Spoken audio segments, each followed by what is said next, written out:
Yo, this is Source from the Sofa. We're going to talk a little F1 recap this past Sunday's race. A little bit of drama. Start out with the crash. A lot of cars stuck in the middle. They couldn't pass anybody. It was just like no opportunities to do so.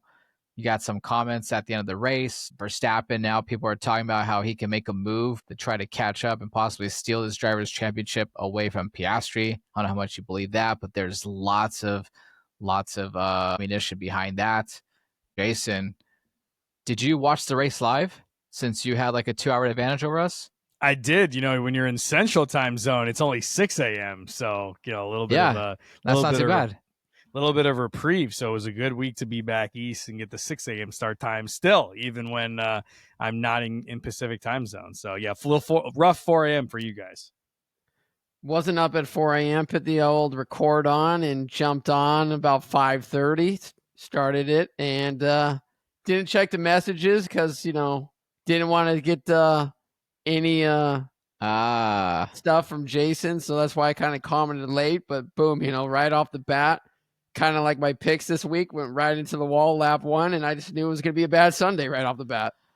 I did catch the race live. I jumped in like at lap 15. My knee, I don't know if you guys know, is pretty jacked Rome, up. what time do you go to bed, Rome? Because I mean, there's some days like on Sunday you text us you're in bed at 11, and then you text me and Jason like, "Hey, I just got home at 6 a.m. Been an all-nighter." Like, what time do you go to bed? With it being 4 a.m., I 100% say I watched it live because I was still up from Saturday night. I just went into watching the race. Oh, really? From the wedding? No, I'm saying that's what I thought you were going to say. I wasn't up. Oh, I had asleep. My daughter. No. Well, Sunday night, I had to drive back down to LA to get her in time for picture day. So that's why we just, hit the snooze at 9 o'clock. I had to wake up at 2:45. We had an earthquake. I was on the toilet. I thought it was a Little Caesars messing me up, but it was actually a real 4.0 earthquake that, shocked the Bay Area.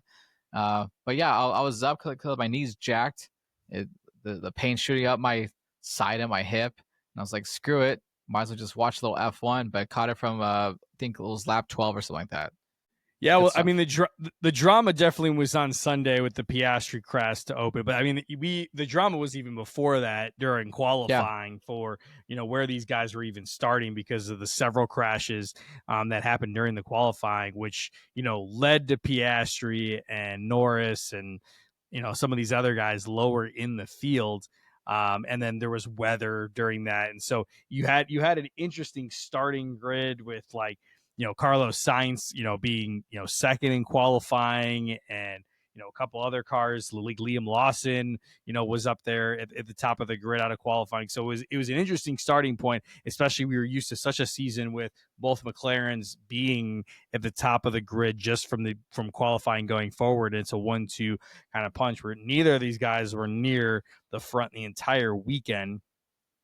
And just seemed to be just real problems overall with the car. You might have found kind of the tracks that McLaren just isn't as dominant where and this may have been a little more known, like on the high speed turn tracks, that's where McLaren has cleaned up. But when you have these big long straightaways that Red Bull can cut the wing down a little bit, this is where Verstappen and the Red Bull car has kind of thrived when you looked at the race in Italy and this race this last weekend, which is kind of the massive big stretch from the final turn all the way to turn one that happens in Azerbaijan. So it was overall, it looked like 2023 with Verstappen, where started on the pole, dominated it. You never saw his car once in the broadcast until really the race, until the race. Yeah, until the race ended. I think his radio team was just like, "Hey, you got good pace, keep it up." Like every 20 laps, he would just be like, "Hey, you're doing a great job. Just keep going. You're doing great." Like that was it.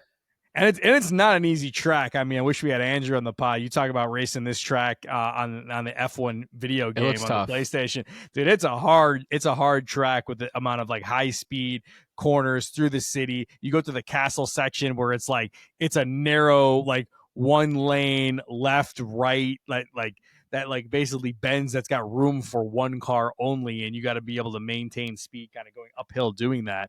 And so when you look at the crashes throughout the weekend, like it's a small margin from error from a very tight track, and the overall ways to pass given the long stretch, I said down to turn one when you're coming into that, even wasn't even making it to when in DRS, have the ability to pass on this track. So, I mean, that's where you looked at Lando after Piastri goes out. I'm like, okay, this is the race. This is what Lando needs to like take back the points. Like, how many can he get? Can he get into top 3 and get like a 15 points on him? Can he get to 4th or something like that? And when he only gets up to 7th position, only gets 6 points on Piastri, like it was best case scenario for Oscar where he had the early exit, but he really didn't lose like a whole Not race too much, worth of, no.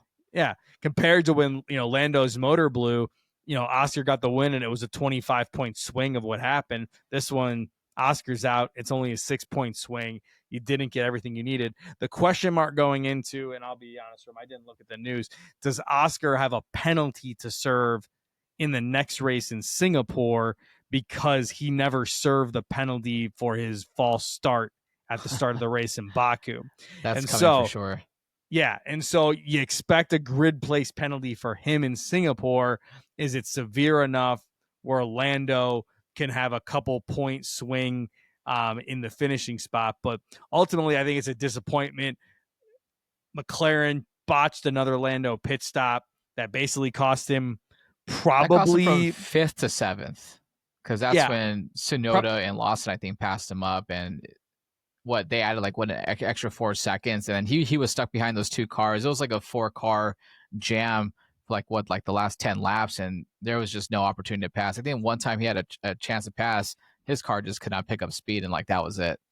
Yeah, had the one run. And so, yeah, it was a 4-point swing basically where it was at that McLaren took it away from Lando. And so it's been unfortunate, but he really needed more out of that. And Verstappen making competitive, I think that's the storyline out of it. When you look at where Singapore, I don't think the Red Bull would be very strong. You've seen that Red Bull car struggle there before. Even in the dominant 2023, Singapore was the only race that year that Red Bull didn't win. That was the Carlos Sainz win, where Red Bull won 22 out of 23 races that year, and Singapore was the lone one. But it's a difficult track, man. It's gonna be like 130 degrees or something, while they're racing at night out there in Singapore, and so it's an endurance test for drivers. But I don't think has the long speeds that the Red Bull car would be good. You may look at tracks like Vegas, that's going to be a big like max night, or other ones. I'm trying to think of the remaining maybe potentially Mexico, that's got like a couple of big long stretches in there. The Red Bull car can be great, but I don't know. There's just we were talking. It's going to be impossible for Lando to overtake Oscar. I think it's even a longer shot for Max to overtake both of them. Now, is Lando in the shot for Max to get second? Maybe, but for Max, that's a who cares. I don't care about finishing second in the Drivers' Championship. I think we're still talking about the two McLaren drivers for 1-2. Yeah, Sainz picking up third in this race. I guess that was the first one for Williams. First one this year, first one in a very long time. Williams is like one of the legacy F1 teams. We get like a world champions. They were big in the 80s and 90s for what Williams were, but haven't been relevant much in the past 20 years. But yeah, huge for them when you look at what this team has been doing under James Vowles, who had tons of success in the different engineering departments at Mercedes, goes to Williams as team principal. Williams is bought by American venture capitalist type thing, and a ton of money's put into this program, and they've gotten nothing but better. And this podium kind of almost locks them into the 5th seed, which they were the halfway point. We were talking in that season second half preview, we're like, is somebody going to catch up to them? They weren't as dominant, but now they're probably much locked in at that fifth place. They out of got Williams. a 29 point lead right now, which is significant when you talk about, and these are 2 cars still battling. And it's been weird who gets points in the top 10 with only one Red Bull kind of guarantee, both McLarens to a degree, both Mercedes, but there's been a lot of points available, like 8, 9, 10, a lot every week.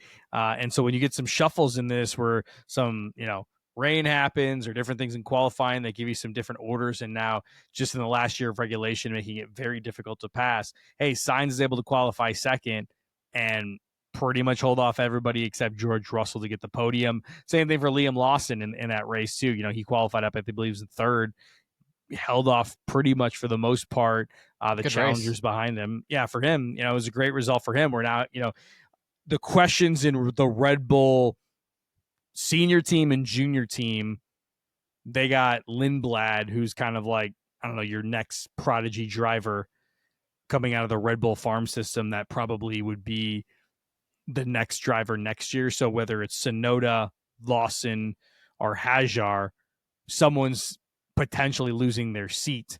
A lot of people that Hajar has done a great job this year, and it was between Lawson and Tsunoda, and Lawson maybe being the odd man out, but I think he's done enough here potentially. Tsunoda looks like he's on his way out. He hasn't shown me anything here in the last couple months. I'd agree with you. I think what they're saying is because with Laurent Mekies taking over as team principal and him working with Tsunoda at the Racing Bulls previously, is he giving him the better setup to get a better fair assessment? But I don't disagree with you, Aaron. I think the likely scenario is you see Hajar, replace him at the Red Bull senior team, and you'll have Lawson stay on the Racing Bulls team with Lindblad next year. I'd agree with that. I thought they announced that Verstappen was definitely getting a new teammate for next year, but I guess that's for somebody else. They've just announced that Verstappen was going to be back himself last year, but they haven't said anything as far as like what the driver lineup was going to be. I think, not all the teams have secure driver lineups for the most part. Like even Mercedes, I'm pretty sure is they haven't even signed George Russell to an extension yet. Have been non-committal on Kimi Antonelli's under contract with Mercedes, whether he's going to keep the seat next year or they want to do something more aggressive in the first year of the new regulation that Mercedes is supposed to have, the upper hand in the early rounds of this new reg set in 2026. So there's still some driver shuffling, I think, going on behind the scenes of what's going to happen. I'd expect a lot of it to stay the same on Mercedes, but I think the Red Bull spot will be very interesting. Yeah, I was going to ask you about that, Jason. I don't see George Russell leaving Mercedes. I mean, he just got second here on this podium. He's been good. There's been, I think it was a couple of weeks ago, there was mentions that a deal was done, just finalizing some, couple things here and there. So I would expect him to be there. Kimi Antonelli, that's another story, whether or not they want to do with him. He would he get fourth at this race, I believe. So they had a good race this week in Mercedes. So yeah. It was a good race for them. So we'll see what happens. But yeah, I don't see Russell leaving there. I agree with you, Aaron. I think Toto Wolff just has this thing that he really wants Verstappen. And so I think this entire contract negotiation probably is going to be like, I'm not getting Verstappen next year, but I want George next year. But if Verstappen comes up in 2027, what's my escape clause or what's my flexibility to get out of the Russell contract and sign Verstappen? I think that this literally probably the only thing holding it up, given how much Toto Wolff's been public about how much he wanted Verstappen back when he was a junior, and then kind of the flirting they did during the break and going to like off to an island. You said they were in Italy, right? You said they met up in Italy. Yeah, it was like it was an island off of Italy or something like that. And so I think that buzz is going to be there. And so I F1 contracts sometimes to me feel like NFL contracts where they're just like they're kind of made to be broken type thing. You're just going to get fired at any point. But a bunch of out causes. Right. And so I'm guessing that's the finalized person where you're George Russell, man. You're like, hey, like I've been holding it down for this team right now. I'm having a really good year for a car that's not great. I mean, it's only great when it's cold. The weather, it's cold out. It's basically the buzz on that. So, George has basically done what he can, and he went toe to toe with Lewis Hamilton and wasn't in what was Mercedes' probably worst car in over a decade during that run. So yeah, and for the most part, like, are you going to get rid of George for what next year if you don't sign him? Like, I think George would be a pretty hot commodity on the market that, there'll be some teams interested in him that, do have some money freeing up that can be signing him too. I don't know. Maybe there's not a spot in 2026, but as contracts come through and you see where teams are at, does Aston Martin, does Red Bull, does like some of these other people, like George is like appreciated by his peers in a lot of areas where he's this guy that just hasn't had the car, but if he has the dominant car, he's going to win. George Russell's good, man. And I think we talked about this before, guys, that, I could see if Verstappen and Russell kind of just swap, like a trade, So these two, I mean, Verstappen seems pretty happy at Red Bull now that, Horner's gone. He's won a couple races. He seems happy, not really hearing any chatter about him, maybe looking for an exit.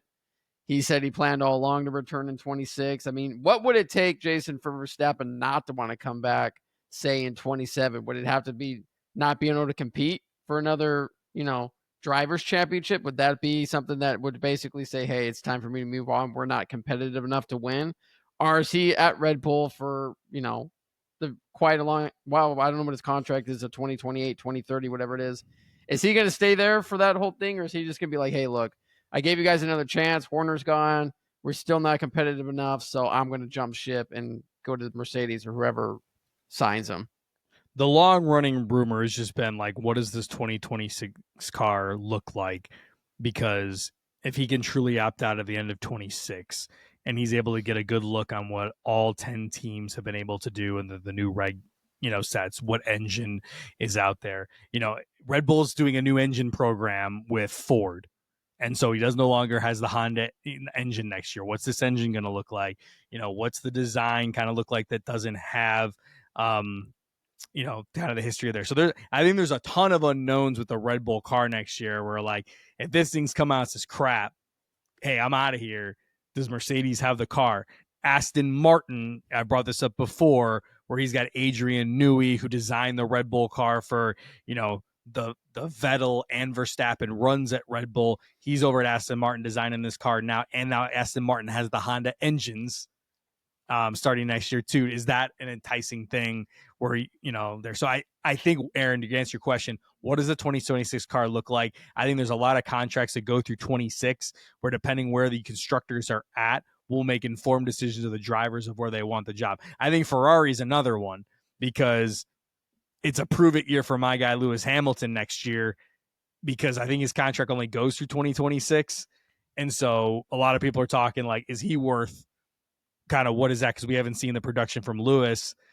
If the Ferrari's great and Lewis is great, he's on the pace for an 8th World Championship. If he ain't feeling the Ferrari next year, what's it going to be in 2027? Does he retire if he has another season like this? Potentially. I don't know, what's going to be his options. He kind of went to this is the dream ride. Fernando Alonso has talked about like potentially retiring too. Because he's in his 40s. So there's a lot of buzz, and I think 26 is the prove it year from the constructor to the driver market. I'm like, what car do I want to be in? There's an Ayrton Senna documentary. It wasn't a documentary. It was an Ayrton Senna like mini series they did on Netflix that came out last year.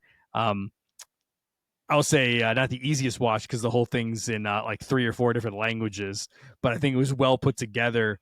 And there was a kind of a quote in that when Senna left McLaren and went to Williams because Williams had the better car. And like Ron Dennis used to run McLaren, was basically like, the fastest driver always wants the fastest car.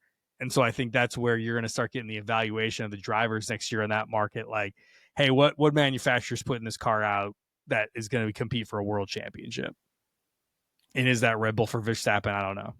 To circle back to the Constructors Championship, you guys mentioning like Williams now like set like in 5. Anything could change from 2 to 4. It's like separated by like if anyone has like a good race. I know Ferrari's been pretty consistent, just getting like 4 to 8.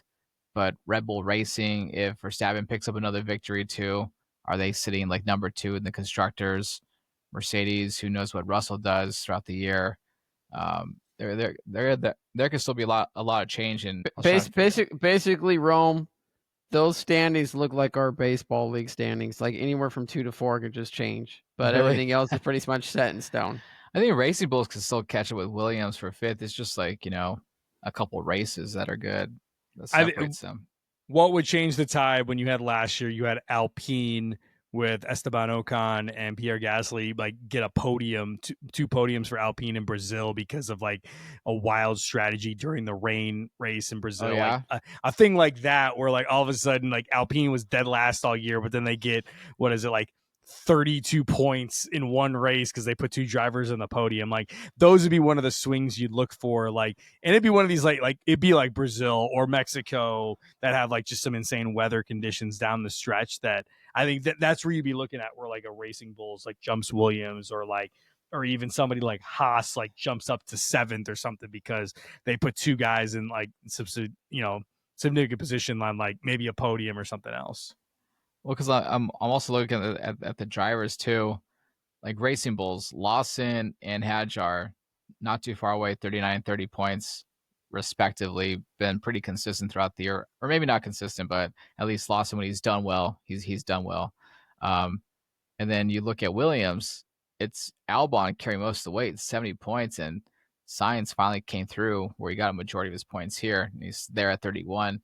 One win or like one podium can change a lot of things. I didn't realize like how impactful a podium can be for a team and for a driver, really.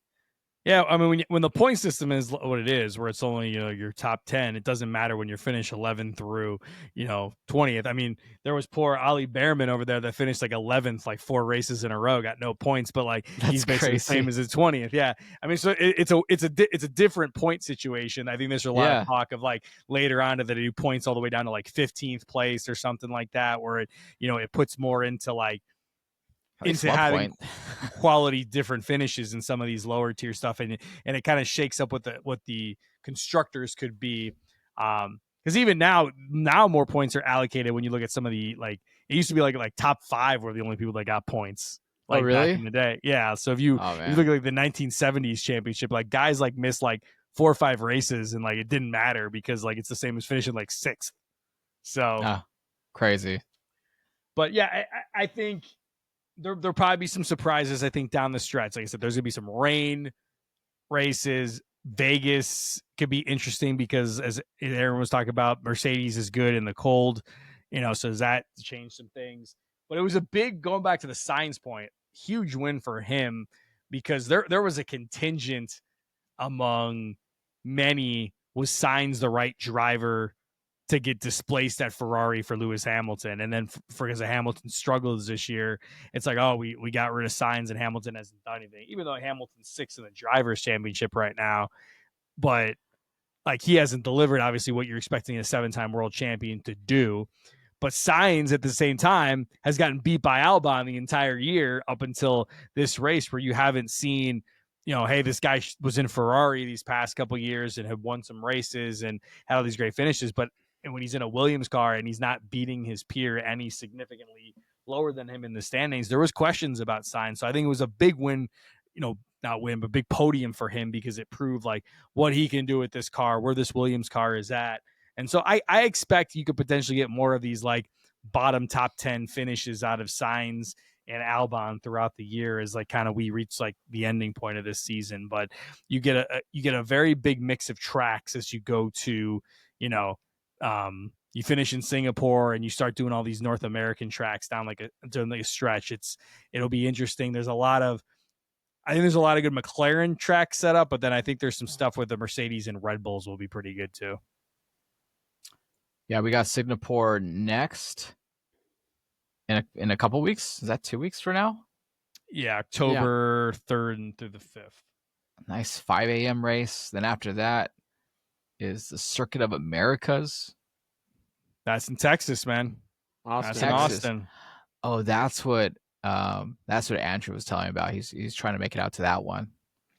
That's a big one. Definitely one I want to get to one day. Won't be able to do it this year, but I think that is seen out of the 3 American tracks. That is the like race to kind of go to. It's a circuit track, not a street track like Miami and Vegas.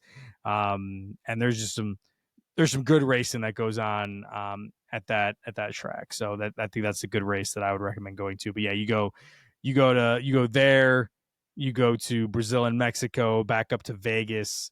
A good stretch in 4 straight North American races, or North and South America, I should say. Yeah, before they head back to the Middle East. Yep. Qatar and Abu Dhabi. Awesome, man. We'll try to get Andrew on the next one on the pod, either before or after. We'll see what happens. But it seems like he's brushing up on his Spanish for that Mexico City race. It sounds like, Rome. Sounds like he's doing something, yeah. Sounds like he's Could doing be. something. Maybe he's dyeing his hair again. Maybe we tell him instead of Circuit of the Americas, he heads down to Mexico City. I mean, it's a big race, you know. Dude, I love Mexico City. It's like one of my favorite cities in the world. It's absolutely beautiful. It reminds me of Europe. It's kind of like San Francisco, but in Mexico. Just jungly, good food, good restaurants, beautiful women, great alcohol, great bars. It's good vibes. Very dangerous, though. Very fucking dangerous. You have to be very careful where you end up in the city, but it's a great city. Well, I haven't been there, but I'll say just on overall TV and just what you know about the track out there, I think it's one of the better F1 tracks. Got some cool views when you go throughout that track, where there's a stadium section of the track as it goes to before the final turn. Big long straightaway. Some interesting racing that can go on that. You know, sets up for a lot of good overtakes. You know what? That'll be a good one to plan for next year, because I have so many connections in Mexico City. We can eat at some of the best Michelin restaurants and get hooked up fat in Mexico City. It'd be no shortage of partying. And that'd be pretty fun. That'd be a fun race.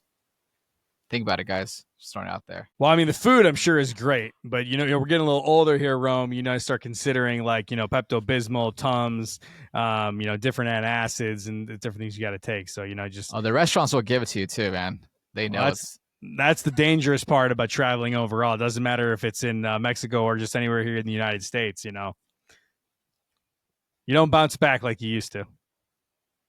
That's 100%, man. You were just talking about the Little Caesars. You're giving up earthquakes up there in San Francisco because of a Little Caesars. I don't know if you should be going down, you know, in Mexico. Here's one thing about Little Caesars, man. I've said how much I love that pizza. It's really good. I think it's one of the best pizzas out there, especially the price bracket it's in. Every time I order delivery, which has only been 3 times now, it's been not as good as if I drive up, I hand cold hard cash for the hot and ready for $5 or whatever it is. Add the crazy bread, extra crazy. I mean, the hot and ready is the staple, but the crazy bread. What's Rome doing over here? You know, he's just talking about Pizza Hut and then disappears off the mic. Yeah. A Little Caesar, sorry. He's got Little Caesars over there he's playing with or something. I don't know. I was going to bring out some Little Caesars and have like a little victory. Like, you guys said that the Detroit Lions were going to be last place, that they were done. And look at them, back-to-back, blowout, dominating victories. I didn't say it's last Dan place, Campbell. but... Oh, you guys definitely said last place. All right, that'll do it. F1 in the books. We'll put this on YouTube, catch the clips on the socials. We are out.